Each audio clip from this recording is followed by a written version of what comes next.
L-isport minn eta żgħira kien għal-qalbu u kien għalhekk li ħass li rid jagħmel xi ħaġa bit-talenti tiegħu biex kun jista' jgħin lill-kreaturi fl-ibħra Malti. Dan hu Liam Dale, tifel ta' 11-il sena li tlieta filgħodu għamel huma bejn Malta u Għawdex biex iqajjem iktar għarfien dwar il-ħsara tal-ħmieġ fil-baħar u fl-istess waqt jiġbor fondi biex jgħin lil-Nature Trust Malta. L-awma ħaditu miċ-ċirkewwa lejn Art Welidu fl-imġar ix-Xini, sfida ta' madwar 7 kilometri li damet għal ftit iktar minn satejn. Net News kellem ma' Liam ftit tal-mumenti biss qabel beda din l-isfida. Biex in-nies ikunu aware tal-problemi li qed jiġri meta nitfgħu il-plastik fil-baħar u qed niġbor il-flus biex imbagħad intihom lin-Nature Trust biex inkunu nistgħu ntejbu u ngħinu kif nistgħu.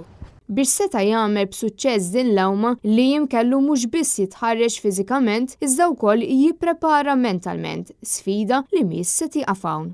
Jiena triatleta, allura nixtieq li meta nikber insir triatleta professjonali.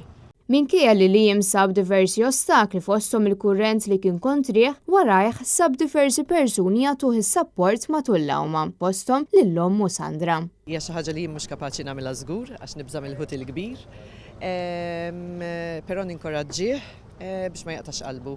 His dream is to represent Malta in the Olympics, so hopefully jirnexxielu jasal hemmhekk. Preżenti għal-bidu tal-awma kien hemm il-President ta' Nature Trust Malta Vince Attard li għadda l-messaġġ tiegħu lill-pubbliku.